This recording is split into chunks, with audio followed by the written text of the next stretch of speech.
I'm wearing my sunglasses because I forgot my regular glasses By the and way, no prescription. I was doing that all day yesterday. I mean, we're 50. You're 52 now. I am 50. And I had to do it yesterday. And I was like, oh, no, it was Sunday. I was getting a massage. So I'm like sitting in the massage room in sunglasses. Like, I know. Sometimes I'm at a restaurant at night and all I have are my prescription sunglasses. And I'm just like, I'm such a loser. But we're just 50 years old and that's the way our lives are now. Yeah, I'm talking to Judy Greer, who has graced us with her presence today because Hello, Judy. How are you? Taking a sip of some Diet Coke. I'm really good. Good for you. Good for you. It's all gone. I won't do that again. I just want to go through a list of your credits just because you're in so many things that I had to say it. So, okay. You've seen her in Jawbreaker, What Women Want, The Wedding Planner, Adaptation, Just Shoot Me, The Village, Elizabethtown, My Name is Earl, 27 Dresses, ER, 13 Going on 30, House, Archer, Modern Family, The Big Bang Theory, Marmaduke, Love and Other Drugs, Arrested Development, and it goes on and on and on and on. She has a total of 150 TV and movie credits to her name, and now she is here to promote two projects. One is called The Long Walk, which is a Stephen King movie based on the book, and the other one is called The Dead of Winter. I watched The Long Walk last night. You did? Yes, I did. I'm proud of you. It was dystopian. I know. That's good. How would you, first of all, congratulations on your career. Oh, thanks. I mean, you've been in so many things. I've known you since I was when? From when I just started watching TV. You were always around. I mean, I've just known your face forever. I know. And you're like, I mean, you talk about being kind of a character actor. But are you a character actor? I don't know. What does that mean anymore? I don't know. I don't understand like that. Aren't we all character actors? Aren't we all acting like characters? Like I think that's a funny description. It just means like you're not the star. That's all I ever, whenever someone's like, oh, supporting, oh, character, I'm like, okay, sure, I'll take it. But yes, I've been around for a long time. We both have been around. We've been like, we made it. We did. I mean, we can say that. That's true. Yeah, we're 50. We're 50. And we're alive and we're still working. We're still alive. We're still working. I know. That's incredible. I'm still single, but you got married. I did it. Yeah. Were you dating somebody that I worked with for a while? So were you ever in a show called Girls Behaving? Yes. So one of the producers of that show or writers of that show was a man, he still is, named, I had so many comments, but I decided not to say any of them. Dumb comments. Okay. Nicholas Thomas. And he was one of, I can't remember if he... Is he a producer? Yeah. On Girls Behaving Badly. Yeah. And he wrote sketches for you guys to do. And I remember, I mean, nothing against the rest of the cast, but he would come home from work and talk about you. Oh, I like that. Yeah. He always talked about you. And he talked about how great you were and how special you were and how you were like really different and really special and really funny, but also like, I don't know. I really hate when people say like, you get it. Like she gets it. But that he wouldn't have said it back then because now they say it, but like that you kind of were different in a good way. And so I feel like you've always been on my radar. Oh, I know. Well, have we never met before? I can't remember because I'm 50. I know, but you know what? Neither can I. I can never remember whether or not I met. So let's just assume that we have. I'm sure that we did. I'm sure I interviewed you on one of my talk shows at some point. Yes, I'm sure of it. But I like what you say about, I mean, I don't know when you said it, but you were talking about character acting and that's saying that there are no small roles, which is, you know. Which I came up with that. I invented that phrase. But you did say if you do enough small roles enough, that you are going to have a career. Yeah. And because the original line is there are no small roles, there are only small actors. I know. Which is also, you know, a very old saying. My chair a little bit there she goes. Did I ruin everything? Audio? Not at all. Okay, good. Are you happy? First of all, let's talk being about lower to the ground. Yes, a little bit. Of course. Get as low to the ground as you want. You tell me, how do you describe The Long Walk? It's not a comedy. Sometimes if you don't know what you want, you can try like to figure out what you don't want. That's what I told my stepson the other day. I'm like, honey, sometimes if you don't know exactly what you want, you just like figure out what you don't want and That's a good way in. So it's not a comedy. The Long Walk is, how would I describe it? I mean, I feel like maybe it's a psychological horror movie. They're both a little bit psychologically horror movies. Both of them. Yes, they are. Yes. And I play really different roles in both of them. But The Long Walk, I mean, I think it's really beautiful, actually. I don't know what your experience was. I don't know what it's like to watch it at home, because I'm assuming you watched it at home. Yeah. I think like you can kind of lose yourself in a theater, and I think it would be a little bit, I don't know, maybe it would be harder to watch at home. On humanity, on friendship. Yeah. I mean, what I felt like was beautiful about it was the connection that they made, these boys, and sort of the grace with which they allowed each other to go, and the fear of the future. And, you know, like you could kind of like throw anything on top of that movie and get, you know, like whatever you're feeling, you could probably pull that theme out of it. Right. Are you attracted to movies like this? Because they're both kind of in the same, not the same kind of movie, same genre. Yeah, I think so. I think I am. I mean, I'm excited to do like different stuff. Yeah. And these were both really different for me. Have you ever been bored as an actor when you were doing something? I mean, you don't have to name a movie or a show. Well, then, yes. If I don't have to name it, then yes. And what do you do when you don't feel like revved up for the part? How do you get yourself up? How do you get it up, so to speak? There's so many pills for that. I think, well, I think like I always have fun. I'm really not just saying that. Like I always have fun at work, and I always enjoy at least one person I'm at work with. Like there's someone on a set that I'm going to connect with that's going to be fun. Usually there's a lot of people on a set that I like, but sometimes, you know, you just have to like pick your person, and then and then I make it fun for that. If the role's not fun, if the role's hard, if some of the people are hard, if the job is hard, like I can find something to be excited about. Have you ever walked off a job? No. Really? I mean, like I think I would drop dead. I can't even imagine. Really? Have you? Yes. What? Multiple times. I once was hosting this show. Steven Spielberg had created it. It was like a reality show, but it was created by Steven Spielberg, and it was about finding the next big like filmmaker or director or something along those lines. Like it was a cerebral version of a reality show. And they offered me, like they just kept throwing things at me to make me host it. I'm like, I'm not a host of reality shows. Like I'm a talk show host. It's not the same thing. Like I'm taking the piss out of everything. I'm not here to be like, go Jeremy. Like tell me how was it when exactly. they said like, no? I don't have that Ryan Seacrest kind of vibe, you know? He has that and he does it well. Yeah. And then I did it and it was a disaster. Like, I mean, it was like I couldn't read a prompter and be like genuine. Right. You know what I mean? I have to like ad lib and I have to be myself. And then there was these big producers that worked for Spielberg. And then like, you know, I don't know, 2 weeks in, I was like, I have to stop this. I go, you guys have to replace me. I go, this is uncomfortable for all of us. I'm not good at this. Yeah. I don't want to do it. Yeah. And they're like, you can't say no to Steven Spielberg. My reps were like, you can't. I'm like, Steven Spielberg is going to thank me for getting off of this. Yes. For giving him an out so he doesn't have to fire me. Yeah.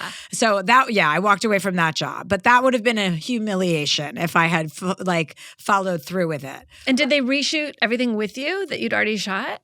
I think they reshot it, or maybe they used some of it. I think they used some of it, and then I don't know. I wasn't really following it closely after I left. Of course. And nobody knows what it is. So no, I don't even remember what it's called. So I did once get fired from something that I felt I was miscast. Like when I auditioned for like the female lead of the movie and I didn't get it, but then they were like, oh, but we love you and we want you to play this smaller role. And I was really young and I was starting out. So I was like, oh my God, of course. And I just knew, like I knew without knowing because I was young, like now I would know, but I knew without knowing that I was wrong when I got to set. Like the words were really hard for me to memorize. Like the scene was really hard. Like no one was happy on set. Like we were all trying to sort of like figure it out.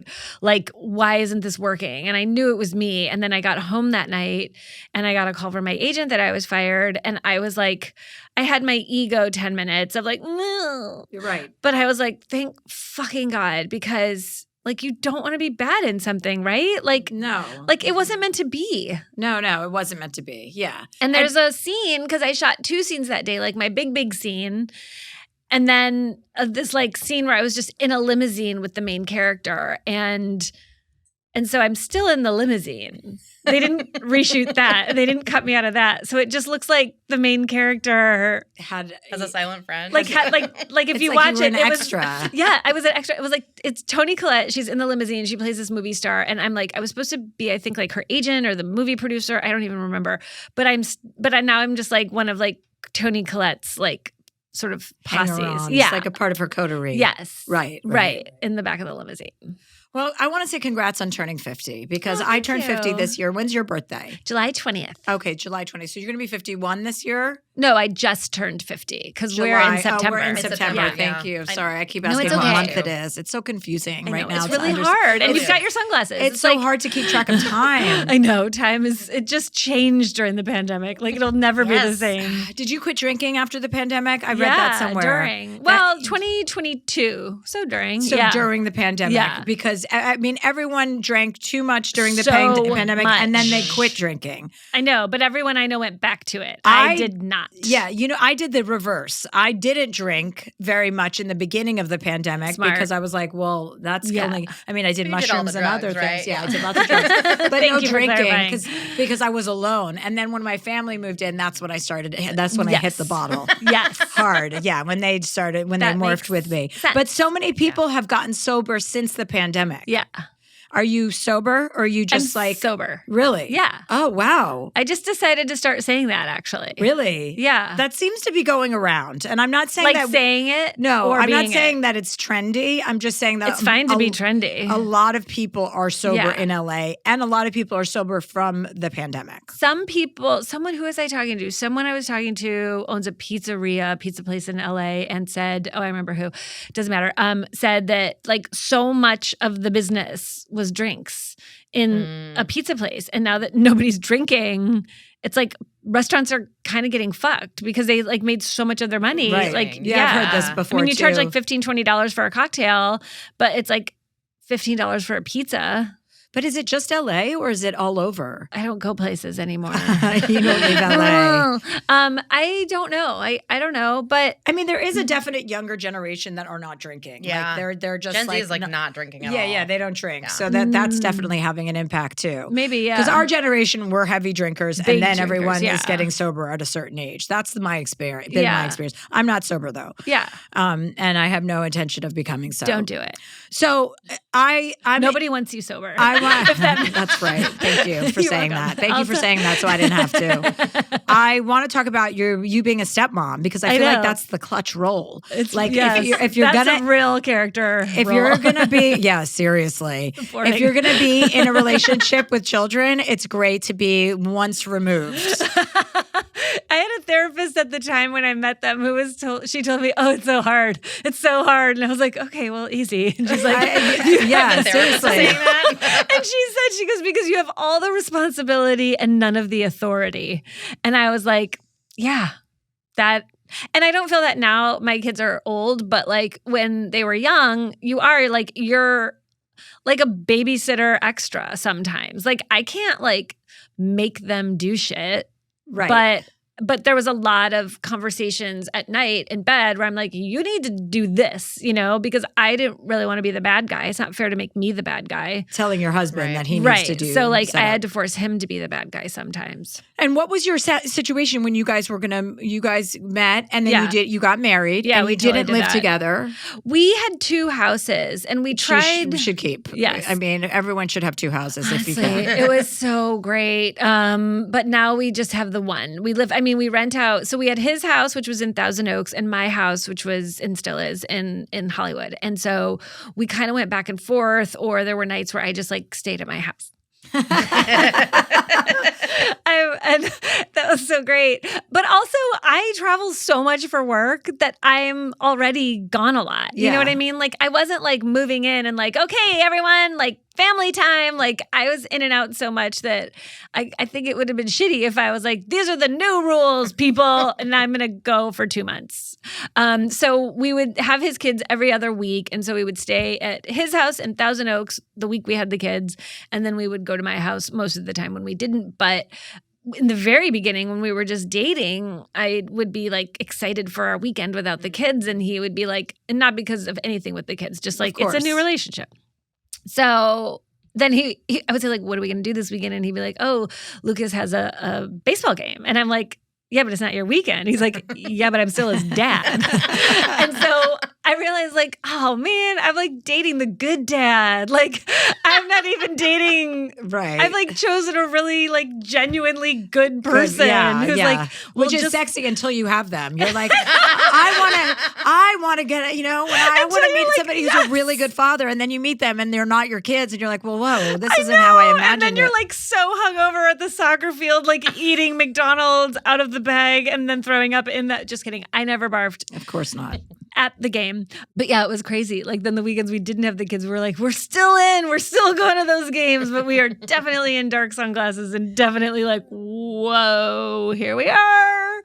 Yeah, but it was good. It taught me a lot about relationships and obviously parenting and his kids are so great. They still are so great. It influenced my decision to not have one of my own. It did influence. Yeah, I was never like, I've got to have a baby. I need a baby. Like this life is a baby. But I was always like, well, I mean, isn't that what you do? Don't you get married and have a baby? I'm like really pretty basic. And so when I met him and his kids were great and everything was going really well and I was working a lot and it was like, shit, my gynecologist was like, what's the plan, dude? Like, you're not, So then I thought a lot about it like for 2 years.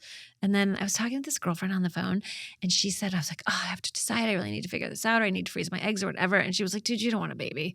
And I was like, how do you know? You barely know me. She did. But she was like, women who want their babies get their babies, man. Yeah, like, exactly. They just do. She's like, you're married. You love him. You're crazy about him. You'd have 2 babies right now if you wanted a baby. Right. Mm-hmm. Exactly. She's like, you don't want a baby. And it's so funny that no matter how not present that thought is at the front of your mind, we always have it in the back of our minds because of like society has told us we want something that we're basically arguing with just a rule that was made, Someone else made it for other people that aren't us. Like it was hard for me to reprogram my brain into that. Yeah. I was reading some stuff about you and your mom and that you have all these kind of weird things in common, right? Like your mom was shot in the chest and you have a scar where she was shot. Whose mom has been shot in the chest? I know. Well, she's from Ohio. What happened to her? Maybe a lot of people's moms in Ohio? I don't know. It was a big old accident. Oh, no. Obviously. But isn't it so, well, yeah. I mean, and she survived. And she was a real bitch when she was 11 and her brother was like, I'm done with you. That's a terrible thing to say. No, it's funny. But then you have the scar on your chest. I do. I showed her once and she was so freaked out. She wasn't like, oh my God. She was like, oh. Like, yeah. But is it like a birthmark or did you have? It's like, right. She was shot like right next to her heart. There's always this story. Like if it would have been one half of a millimeter closer. Anyway, yada, yada. But mine is like a tiny little tiny, just like hers. Like little bump, like a little round bump, like where the bullet went in. I have the same. Do you believe in anything related to that? Like that's yes, I do. What do you believe? I don't know what I believe, but I believe it's special. Yeah. But I don't really have like it's because of this, or like, can I lay my stones out on the table? Like I'm not that. But I do think like I have to and I want to choose to believe that there's something bigger than us and that maybe it is special. I mean, it doesn't mean that she and I like don't fight a lot. Like we got in an argument this morning on the phone because she's annoying because she needs help and she won't ask for it. And I wouldn't say this because she doesn't really know how to listen to a podcast. I don't think so. That's too bad. Right. This is an advice podcast. We're about to take callers and she could have called in.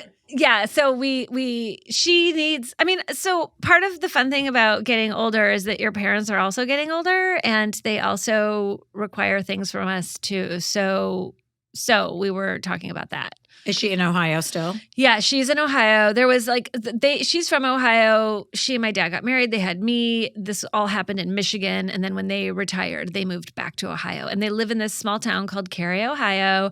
Go Blue Demons! And most of her family is still there. So I have like loads of cousins and second cousins and aunts and uncles, and well, not as many aunts and uncles anymore, but they're all still there. And so it sucks that she's so far away, that my parents are both so far away, but it's great because there's family there. Yeah, and you're an only child, right? Yeah. How did you like that experience? I mean, it's fucking awesome. Compared to growing up with a bunch of brothers and sisters. Beating the shit. All I saw was my friends getting the shit beat out of them all the time. And I was like, how? But now at this age, I'm like, oh, it would be nice to have some siblings. Yeah. What's the rap on only children is that they're supposed to be spoiled? Is that it? Spoiled or odd, right? Yeah, I think like so. Odd. I had a girlfriend when I grew up, Heather, and she was an only child, and I loved going to her house because it was really so peaceful. It was so organized. Like her parents were so straight, you know? Yeah. And my house was just a fucking hot mess of children and people running in and out, food on the table. Humanity. Yeah, humanity. Like dirty underwear in the living room. Just gross, you know? And I remember going to her house, and I think her mom was actually a librarian, and it felt like that. Oh, and I just would be like, God, Heather. this is so, and then a couple more times I went over and I'm like, this is kind of boring, but it wasn't a reflection of her. Yeah. It was just a reflection of the orderliness and that I kind of exist better in chaos. Yeah, I enjoyed going to the chaotic houses. Yeah. I was like totally freaked out by them, couldn't wait to go home, but like also kind of like sought it out. I was like, wow, like you just punched a person, like a human, in the face. Yeah. And then you guys are like laughing about a thing later. that mom said. Yeah. I don't want to speak for every only child, but like I'm terrible at fighting. I'm really bad at conflict because I never had that conflict. And then you just like have to sit around the table and laugh afterward. Like a fight means a fight, and it needs to be dealt with and talked about, and you have to go to therapy about it and like all the things. Like it's a big deal to me. I think that's wrong, and I think it shouldn't be that way, but that I think is something maybe that is an only childy thing. You think the way that you handle conflict is wrong? Yeah, I think it's okay to fight. I think we have to be allowed to like, get in fights and then get over it. Yeah, and kind of recover. Right, and recover and move on and still like have love in your heart for that person. So do you remember the moment that you decided that you wanted to marry your husband? It was pretty early on, but I don't remember like exactly the moment. Was it love at first sight? No. Do you believe in that? No. Okay. I believe in lust at first sight, well, or like a strong chemistry. But the older I get, I feel chemistry with all kinds of different people. And just because I feel chemistry with someone doesn't mean that we have to be lovers, be friends, spend one extra minute together. Well, that's another thing that we've been fed, the idea of like chemistry, lust, love at first sight, like everything's some sort of romantic fairy tale. Yeah. And it's not like that at all. And it also doesn't give you a nuanced view of the world, whereas you can have a soulmate that's your sister or your friend in the same sense that a soulmate can be a lover or your mother or someone. Right. Like it doesn't, everything is always seems so wrapped up in like sex. What does it all mean? Like, you know what I mean? Everything is an ends, like a means to an end to get to have sex. To sex and love to get to have sex. Yeah. Or like acceptance or something. Yeah. Yeah. So tell me about when you met your husband. What were you going to say? Well, I was going to say it wasn't, and he says the same exact thing, by the way. He's like, no, it wasn't love at first sight. I was happy he was tall because I wanted to wear high heels on our first date, and I did. Was it a blind date? Yeah, it was like super blind for me. Like I opened the front door and your mother saw his also face. met your father on a blind date, yeah, right? that's why so I that's was another like thing that down you to guys party have. with that. Yeah. Okay, got it. I was like, well, I don't know. It could work out. And he and I were talking on the phone. So like I knew kind of who he was. And then he felt bad because he's like, well, I know what you look like and you don't know what I look like. Do you want me to send you a picture? Because I didn't have like Facebook or any of that bullshit. And I was like, nah, it's weird. What if I look at a picture of him and then get grossed out? Yeah. Right. No, I'd rather feel be the grossed same way. out right to his face when I open the front door. I'd rather open the front door and have like my very non-poker face be like, oh, you're down there, right? Or whatever. Like, yeah. So I said, no, it's fine. I liked him so much. He was so nice and so funny and also like kind of dark and like enough dark and enough weird that like he's not boring, but also like nice. And he drove a Prius, which to me felt like, oh, he cares about the environment. And I liked that too. And so we went on many fun dates and did lots of fun things, but it was probably about a month in when I was like, oh, I love you. And I kept saying, I have very strong feelings for you. And he goes, I have very strong feelings for you too. And then this is a crazy thing. I had drinks and told him I loved him when I'd been drinking. Like that's never happened before to anyone in the history of love. So I was the first person to get drunk and say, I love you first. And then he also was drunk, which was weird. And he said it two back. People, especially drunk together, is weird. I know, like two drunk people. Anyway, so then the next morning when we were no longer drunk, I was like, I did mean what I said. And he was like, me too. It was cute. And we did. We really did. Like, it was fast. And then even 2 months after that, so now we're dating for like 3 or 4 months, we went on a vacation to Italy together. And my girlfriend Janet was like, you better get a manicure. And I'm like, shut up. Really? And she's like, get a manicure. I'm like, So I get a manicure and like every day we're in a more romantic, beautiful place in Florence. And I'm like, And then it was like the last day and we're sitting on this bridge over the river drinking like out of the bottle of Italian red wine. And I'm just like, you're not going to ask me to marry you, are you? And he was like, no. What are you talking about? It's been 4 months. I'm a father. That would just be irresponsible. Yeah, like, totally. That's insane. And I'm like, my God. Well, it wasn't me. It was Janet. It was Janet's fault. He's like, have you been thinking that like every time there's been like a moment? And I'm like, yes. I wonder what guys think about when they think about that pressure. Like I was in Mallorca last summer and I saw outside of my window on the beach this couple and this guy proposing to her. Yeah. Right. And it was they were prepared because there were photographers and stuff. And he's down on his knee on this like little rock, little rock thing. What are the jetty? And then he got up and I was about to do this interview for something and I said, I wonder what a man feels like after he proposes and they say yes. Is he like, yeah, motherfucker? I wonder what because women are we're so wrapped up with regard to a proposal and our own thoughts and feelings that we're never ever thinking about what a man feels like or what the pressure that he must be under. Yeah, he must be fucking freaking out, or some men are. Hopefully, wondering if you're going to say yes or if you're going to say no. And then when I got on the phone with this reporter who was interviewing me, I told him, and he goes, what do you think a man thinks about? I go, I've never thought what men are thinking about. I was just going to say that. It really never occurred to me to think about what men are thinking about. I have too much going on, I know. It's really busy up here. Yeah. I feel the same way when you were telling this story. I was like, are we supposed to be thinking about what men think about? No, I don't think so. They're certainly not thinking about what we're doing. I mean, some of them are, not all of them. There are some very good men out there. And if you're a straight man listening, you're one of those people because our audience is not for straight men. But I'm glad that you found a good husband. Yeah. And I'm glad that you've I like the idea of a stepmother for the reasons we've already explained and for many reasons, various reasons I've spoken about on this show. But the other thing that I love is having an influence, like a positive influence on a younger person is a very rewarding feeling. Yeah. Like, do you feel that way? Like, do you feel like you've imprinted upon them some... I mean, they tell me I have in like really lovely birthday cards and Christmas cards and Mother's Day cards. Yeah, they definitely do. And I feel that. And I even like see it sometimes in little things here and there. Like, I don't know, I'm really into tiny little dishes and I see them around, like I buy them obsessively for my stepdaughter and I'll see them like around her apartment. And like, I don't know, I'm not going to like take credit for everything I want to, but like I think it's in there. Yeah. I don't know, but like they also like their mom is great. Their grandmother is fucking awesome. Like they're surrounded by some really great people. And has your husband ever said thank you? Yeah. Oh my God. Like for all helping? The time. Yeah. All the time. He's like, you made me such a better parent. Oh, that's gosh. See, like those are the kinds of things I love to hear about. I also made him a better dog parent because he never walked his dog.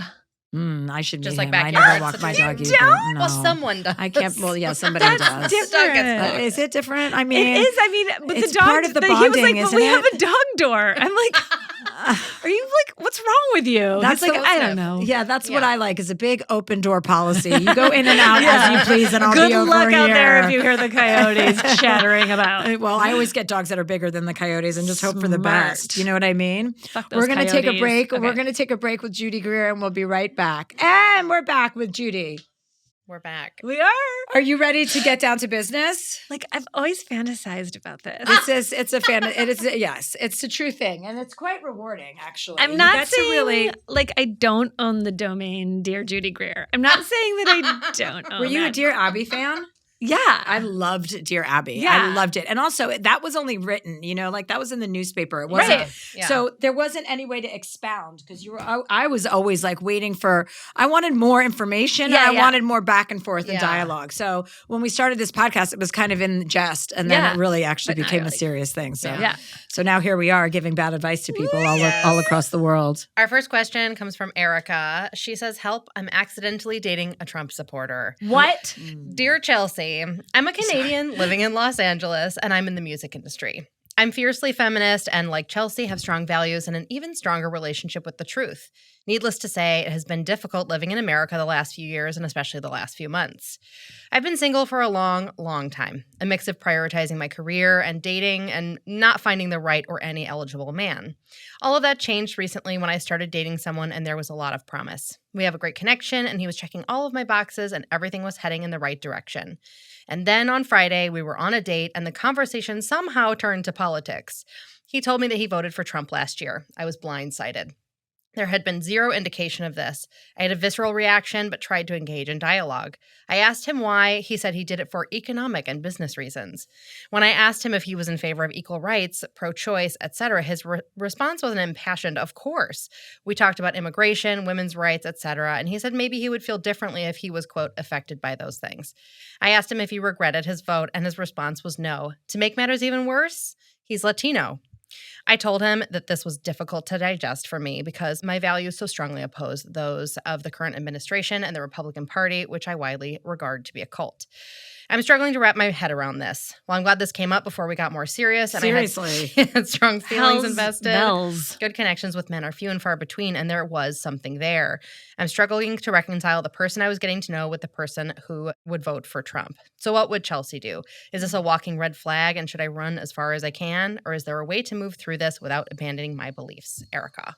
I mean, honestly, I would hate to say you can't date somebody that too. I voted for feel Donald Trump because I just feel like that is just but- so narrow-minded. But right now, in the world that we're living in, it's just so ugly. This discourse, everything that's happening is so unsettling, and it's making life less pleasant.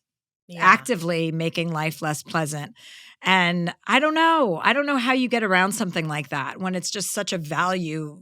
But like, what is the end game? Is it like marriage and kids, like we were talking about before? It sounds like it. Because if that's what someone's really looking for, then like you have to really like put yourself like cut to 10 years from now and you've got like 2 kids at home and like how are you going to raise your kids together? Like how are you what values are you going to instill in them? And that would worry me. Like it's one thing to have an open dialogue with somebody who disagrees with you vehemently and as opposed to you how divisive things have become. It's one thing to remain open to having a conversation with them. It's a whole other thing to be in a sexual relationship that is leading to hopefully a more serious relationship and possibly marriage and kids down the road. Then you kind of have to be like, well, wait a second. Like, but what are your core values? Right. Like, what are like your actual like deep core values? And like, is he on a Help podcast being like, oh my God, I'm so into this girl. Mm-hmm. And then I found out that she's a screaming liberal but like, Isn't this stuff on people's social media? Right. Why isn't this the Also, first question you ask? That's when another you're thing. texting, I mean, right? well, not the first question. Did second you vote for question. Trump? Is not a great opener. Well, I think we're all learning something here about the yeah. questions. But to yeah, ask. that's true. You should at some point before things have gotten to the point they are had a political conversation. So that's also kind of like something to think about moving forward. But yes, if you're looking for kids and family and a marriage, it's probably not this guy. Yeah. There are there's a really famous political couple. What's the guy's name? He was on like I know K who you're talking Street, about. and Yeah, like I know who you're talking he's about. on my husband's show a But lot, they're and I from love like him. They're a different version of Republican and Democrat. They're the old school They're version conservative Yes. and liberal. They're not Trump and Right. everything else. Right. And I think there's a difference. I think like having like liberal versus conservative values, I think that there's like a lot more conversation there. But like for me, it would be really hard to allow a person.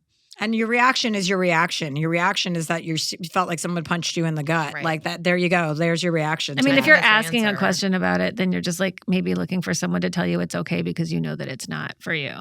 Yeah. Maybe. Yep. Let's move on. Okay, Erica. I'm Let's sorry. move on, just like Also, you I'm need to really, move like, on, Erica. Sorry, Yeah. Erica. Yeah, I It's a know. bummer. Fucking sucks. But there's so Yeah. many, you know what? There are millions of people in this world, and you will find another one that shares the same values. There's millions of people right here in Los Angeles. Yeah. Yeah. It's hard to date here. I know it is Yeah. hard to date in Los Angeles, but it's okay. It's hard to date. It's hard to date, period, for a lot of people. I mean, it was very like courageous of him to be honest with her. Was it? Yeah, maybe. The thing for me is like, I just didn't think about how it would affect other people. That to me is kind of a deal breaker amongst all Right. of this. Or no, Right. that it doesn't affect me. Would you do it Right. again? It's like me. Right. Them Right. turning back Roe v. Wade doesn't affect me because I'm fucking 50. It affects Yeah. every Who you care woman. about? Yes. Yeah, that I care about what happens to other women. Yeah. But that's even like a bigger conversation because that is even like about the whole idea of women's health care. Right. So like Roe v. Wade, like abortion is one issue in the big, huge umbrella of women's health care that they like can start to fucking chip away at. And that's why it is so scary, I think. It's not just about like taking away our right to an abortion. If you look at the statistics I know at Planned Parenthood, it's like less than 5% of what they do is that. Yeah. But it's going to start to chip away at all the other health care that's provided for women who need it. And that's when it's really scary. And that's why it is small-minded. Yeah, small-minded. You're not thinking about all the other things that go along with that. We could continue. Okay, yes, but I'm you sorry. already Yeah, have your answer. yes, For we don't us. want to talk you about. do what you need to do, but that's what we think. Yeah. Well, our next question comes from Charlotte. Is this a caller? This is a caller. Okay, we need to put our headphones on, Okay. Judy. Okay, do you Says- know how to use headphones? I watched a YouTube video. Great. She says, Dear Chelsea, I could use some honest advice. I'm feeling like a bad wife, but I'm finding it incredibly hard to be a strong and supportive partner in my current situation. Is this another Trumper? No. My wife and I have been together for 8 years, married for 6, and we have a 1-year-old daughter. She lost her job last year and has been actively searching and applying for any and all jobs, connecting with friends and family to see if they have any connections, recruiters, or anyone in our network. I've even gotten her some interviews, but for one reason or another, nothing has worked out.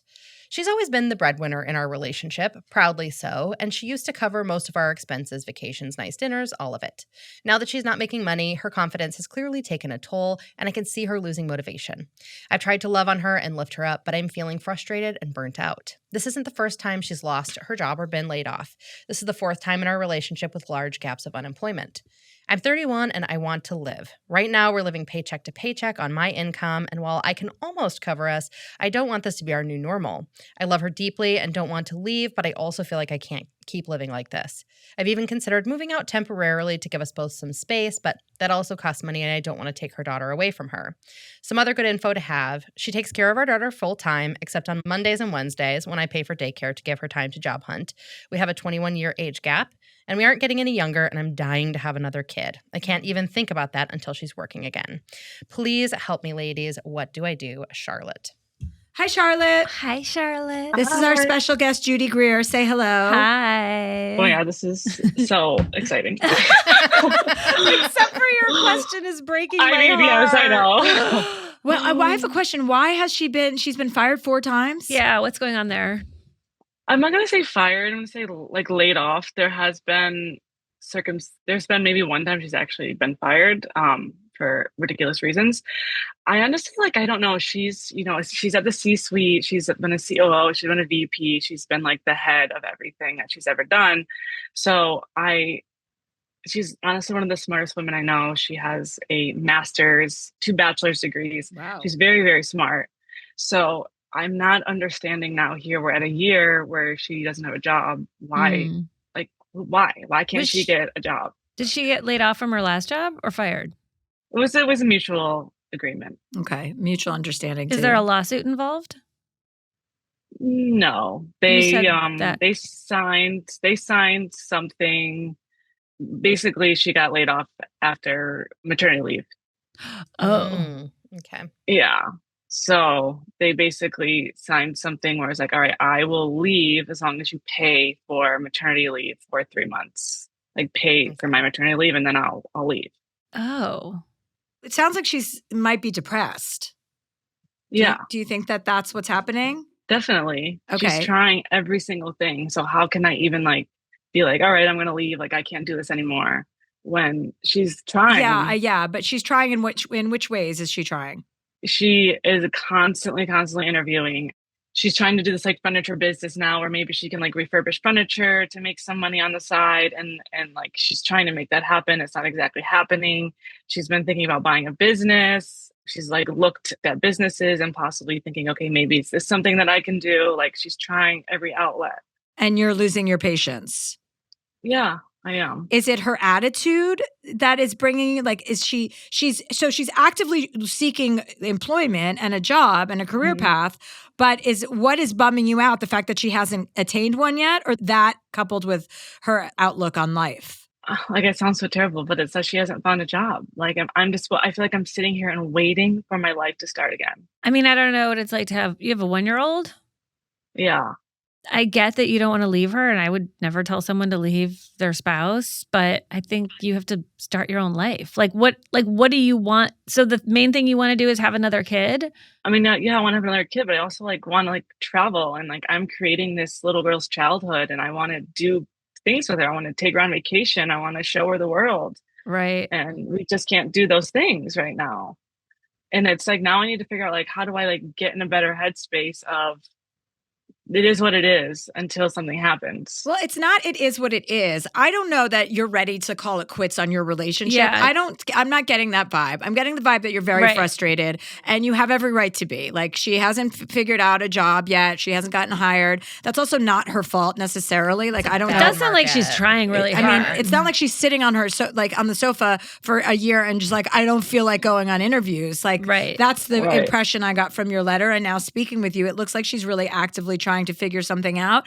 I do think you have to kind of figure out a different approach to this situation, how you're dealing it, and possibly how she's dealing with it. To give a little bit more grace to the period she's in. She clearly wants a job, and she just doesn't have one. So it's you're kind of with somebody for the good and the bad. If this were a 3-year thing, it would be different. I understand a year is a long time, but again, you have a small child. She's actively looking for work, and you're young and you're raring to go and you're ready to go. Yeah, so she's quite a bit older than you, right?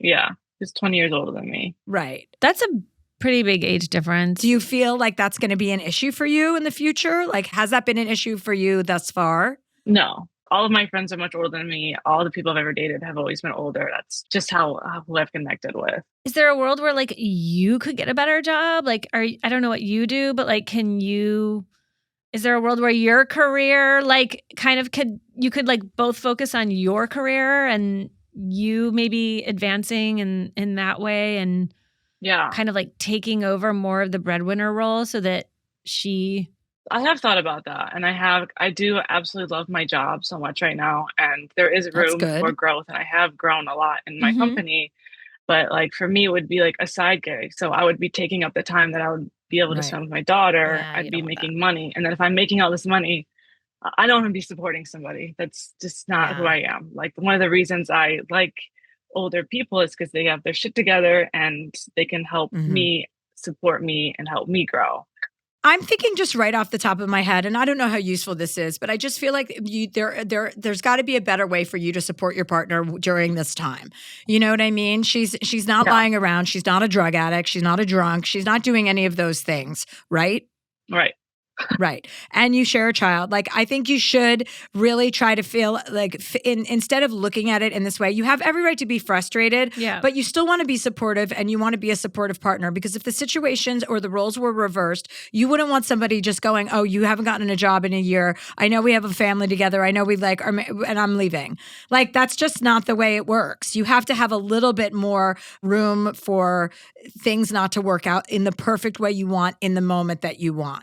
When you're dealing with another person, that's just the way it is. So I would say that you figure out a way and even sit down with her and go, how can I help you? Like, how can I be more supportive of you? Because I'm starting to get frustrated and all I want to do is, help you get back on your feet. So what are the tools in which we can do this? And possibly even going to like couples counseling to figure out a way forward. And I know that sounds like, oh, that's just more money, but these are really good tools to have, because it's not always going to be easy in your marriage and your relationship. But do you let me ask you this. Do you want to be married to her? Yeah. You really, really do. I love her. She's the best wife and even a better mom. And I think about that too. And I'm like, all right, if I were to leave, when she got back on her feet, like, I'd want to be with her again. Right. But think I about what you're saying. Yeah, you're just saying you don't want to be with someone while they're failing. Yeah. You want to you have to want to be with her for on better, the downs for worse. and on the ups. That's why I I've asked been in that this question. position Because 4 times with her. That's the issue. Over what span of time? 8 years. So you cannot control other people. You cannot change other people. You can only control yourself. You can only control yourself. It has to start with you. So if you want more money and you want a bigger lifestyle and you want to travel, you have to shift the focus onto yourself. If you make a good living, if you have a great job, you will be able to take time off and you'll be able to go on the trips with your daughter. Your daughter will benefit from having one parent at home all the time, which you thought was going to be you. Maybe it's going to be her now. I think that you can't change this other person no matter what. You marry somebody, you're like, I don't know what the future has in store for this person, but I'm hitching my wagon to you. Yeah. And I think you have to kind of start working on yourself, and you have to be start to get really honest about what do you how can you yourself get the things that you want out of life? And to Judy's point earlier, it's not necessarily about getting a side hustle. It's maybe talking to your boss right now about a raise. Taking steps within your own career to advance your career. And I'll also say, she could get a new job tomorrow. Sometimes you're going to be pulling the cart. Sometimes she's going to be pulling the cart. You guys are doing this together. And I don't think it's between well, I really want to be with her and I'm leaving. There are other options and other ways too. And I think couples counseling has to be next on the list. Yeah, for sure. Too. I mean, if she was sick and she had to quit her job because she was very sick, you probably wouldn't feel this way, because you know what I mean? It's it's just the circumstances are that I think you just want a little bit more right now. Yeah, you want a little bit more. And you're also I think you have to really adjust your thinking. And how you do this is really just kind of, you can do it with a therapist. You can do it by journaling and writing. And you can do it by actually having an open conversation with her about your true feelings. Have you done that? We've had some conversations, yes. I feel like a lot of the times I feel bad telling her that I'm feeling this way because she's feeling it tenfold. Right. Mm-hmm. And so it just feels rude. You're piling on, kind of. You think you're feeling bad. I am this 50-year-old woman that cannot get a job. What do you think? That can't provide for my family like I normally do. What do you think I'm feeling? So it just feels unfair to have those feelings. Yeah, I think this is a you problem. And now the more we talk about it, I really do. I think you have to adjust. I mean, listen, there might be she might have her own set of problems, but I think you really have to adjust your expectations and what a relationship really means, because it's supposed to be 50-50. And you even said she was the breadwinner for many years. I understand she's been let go 4 times or, laid off 4 times or fired somewhere in the, middle of that, which is slightly odd, but you already said you love her, you want to be with her. You know what I mean? You're together. So you really have to figure out, this is a you inside job. You have to figure out how you're going to be more supportive towards her without talking to her about it. And how can you get the life that you want? Right. And do you both want the same life? Do you have the same long-term goals together? Then then you need to kind of figure out okay, with these circumstances right now, exactly as it is, like, how do we start to achieve those goals now that we have these new facts? Mm-hmm. Maybe you might have to like move to a less expensive place. Maybe you might have to like get a different job. Maybe you might have to go in and ask for a raise or something. But I think maybe you have to take care of all three of you right now. Yeah, I think I'm thinking back what you said, Chelsea, is it's just like, how do I change my mindset and how do I be more supportive when I'm so frustrated? Well, first of all, you should start journaling. And I don't mean journaling like writing everything down. You just get one of those like inner presence, inner now. There's all these inner ones like that start with inner. I do journal every day too. Gratitude, where you wake up every morning and write down like 3 things that you're grateful for. It sounds corny, but if you put it into like action, you'll actually start to have a better, like you're going to be vibrating at a higher frequency. And you want to be vibrating at a higher frequency because she's vibrating at such a lower frequency, right? Right now, she's just in a rut. She's in a place that's not permanent. None of this is permanent. Even your feelings right in this moment aren't permanent. It's all temporary. And you have the power to adjust it. So you've got to be the bigger person. You know Mel Robbins, right? Love. Yeah. Okay, you know Mel's book. She talks about her husband was the breadwinner for many, many years. They were in debt, hundreds of thousands of dollars in debt. Like she was 800,000. She was so depressed, she couldn't get out of bed. Yeah, and then she created. Look what she's done with herself. Like she was upset with him and resentful of him because he wasn't earning the money. She was like, "Yeah, wait a minute." And she's like, wait, why don't I fucking get up and do something? Yeah. And she did something amazing. But first, I understand what you're saying about your attitude and like that you want to adjust it because I could see it. And you do need to adjust it. You need to be more loving. You need to be more compassionate. And you also have to own it. Like this is on you. You know what I mean? You have to change the station. You can't expect her to change the dial. If you change the station, the best way to change people is by changing yourself. Yeah. Right? That's an expression that's also old and corny, but fucking true. So like I would download one of these apps. This isn't going to solve all your problems, but it's taking a step in the right direction of positivity. Like you want to have a more positive vibe. You don't want to dread having conversations with her. You want to be bright and cheerful and lift other people up, right? Especially her and your daughter. And you want to just create a different vibe in the house. And that chemistry alone, by you doing that and taking those actions, then you write down like 3 ways you're going to make today great. And what's something that could happen today that would change your day and make your day great? Those are the questions and prompts that they ask you on these apps. And just by the nature of repeating those things and those sentiments, it kind of buoys you and you start to understand, and there starts to be more opportunity around you that you weren't seeing before. Because sometimes we can get so narrow and like sunken and like victim-like that we don't really see everything. There's also like a shit ton of cool stuff you can do for cheap. You can drive away for the weekend. Do you know what I mean? Like you can go camping for really cheap. Like I know you want to travel and show your daughter the world, but there's still a lot of stuff you can do on a budget right now that will teach your daughter to be creative, to like go with the flow. Also, I think maybe, I don't know how often you talk about your wife's jobs and like what she's doing for it. Like maybe you both need to say like, one day a week, we're going to talk about your job hunt. Unless there's real news, let's just stop. Like, let's not talk about it every day. Let's talk about it on Saturday mornings over coffee. And then it doesn't become like every single day this topic that is like hanging over you because you've decided, unless there's really something to share, like one day a week is the hour that we talk about. Yeah, we don't talk about it anymore unless there's like something really happening. We don't, I mean, is that better? Maybe it's better to talk about it now that you're saying that. I'm thinking now that like I need to be more like, yay, like you have an interview, like let's go, like instead of like, all right. Or do you guys share a calendar?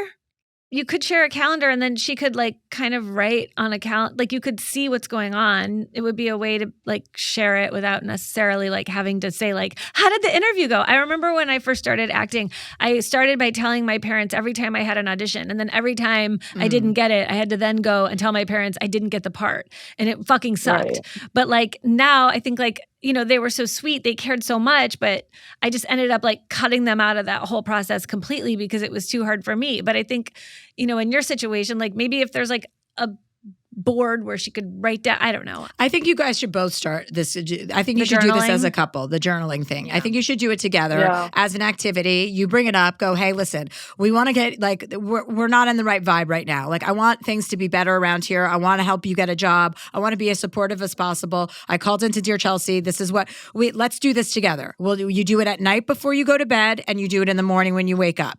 And then you guys can do that. You have something like an activity that's kind of bonding together. And that way, when she has a job interview coming up, she can be putting positive energy towards that. And also you can be like, what would make today great? The answer is my partner having a great interview, a great job interview today, my partner getting a job today, all of those things, but like in a very supportive way. You know what I mean? Like an adaptive strategy rather than like a maladaptive one. She might also benefit from you asking her to help you try to get ahead in your career. Like maybe it would make her feel good to start to like help you try to get a raise, get a promotion, climb the ladder, maybe get a different job at a different company and what you're doing that you like so much. That's like a little bit, maybe she would feel really good about helping you do that. I don't know. I don't know about that, but Okay.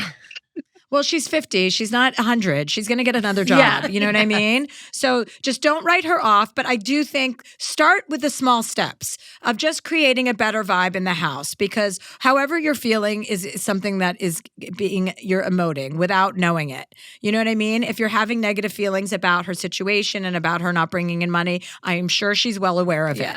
So just to change the channel and go, okay, we're going to put on a nice fun show for a little, for the next few weeks. And then it's also another line of communication between the two of you to kind of share that like experience of journaling. Like, oh, this is really corny. I don't know what to say. What am I grateful for? Your daughter. What are you grateful for? Your job, the house, the roof over your head, whatever, the food that you ate that morning. You could be grateful for a good TV show. Just trust me to start doing that and just take little steps in the right direction. Instead of thinking, I'm not getting what I want, think about how you're going to get what you want. yeah, we can do that. That's easy.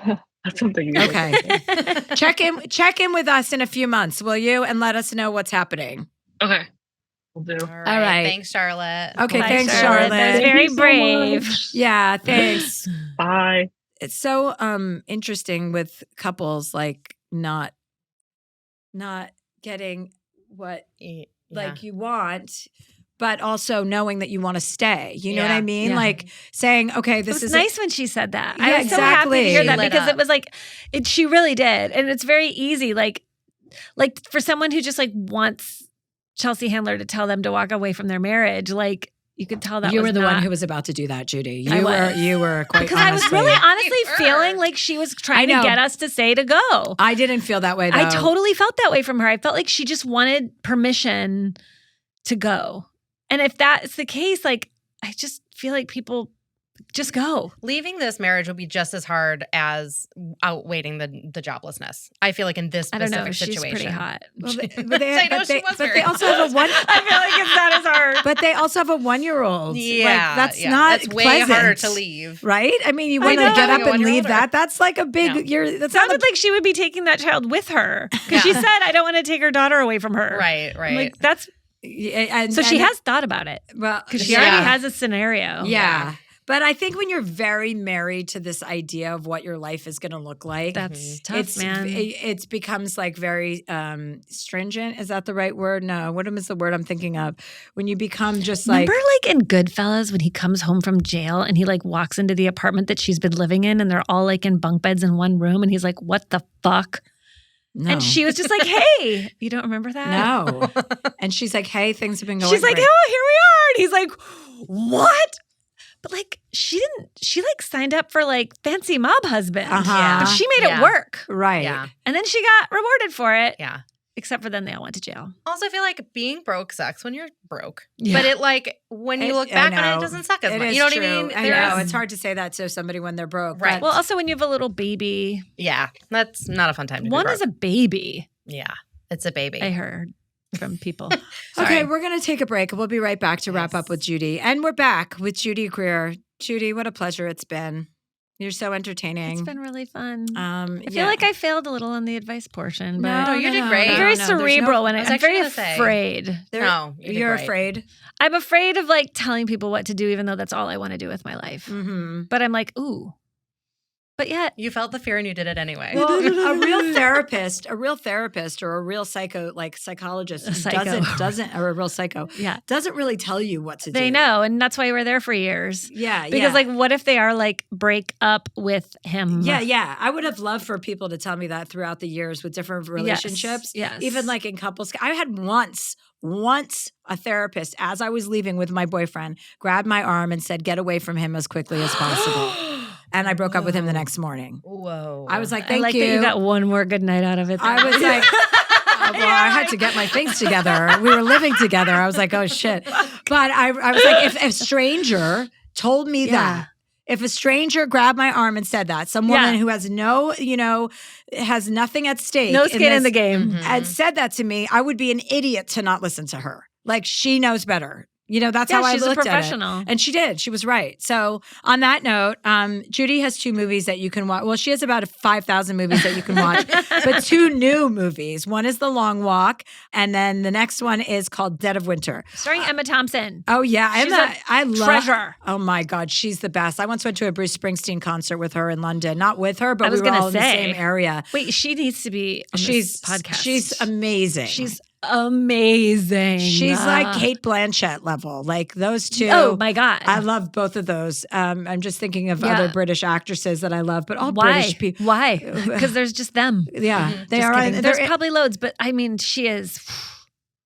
Yeah. Did you have a good time with her? Yeah. Yeah. She's so cool. She is so cool. Smart. She doesn't mince words. She's kind to people. Like I was 49. I learned so much from her. I felt like I grew up just being around her for 2 months. What do you think you learned from her? Well, she's nice. She's kind to people, but she has a lot of integrity and she treats people the way that she would want to be treated. But like, she's not afraid of being disliked. She is patient until it's time to not be patient. And she's not a doormat. I guess it's because so much of like my psyche is like wrapped up in like, I want to be liked, like especially I work on at like set. You want people everyone, pleasing. Yes. And like I watched how she managed people and relationships on set. And it was inspirational because she was kind to people without being desperate to be liked. Yeah. Wow. So I believe her. Yeah. I like really believed her in a way that sometimes when you're like, you don't necessarily believe the person that's like so nice. Yeah, I agree with that. The end about Emma. That's our episode, guys. Dear Chelsea, we believe. The word of the week is coterie. Noun, a small group of people with shared interests or tastes, especially one that is exclusive of other people. Coterie. Also, a brand of highly absorbent diaper. Coterie.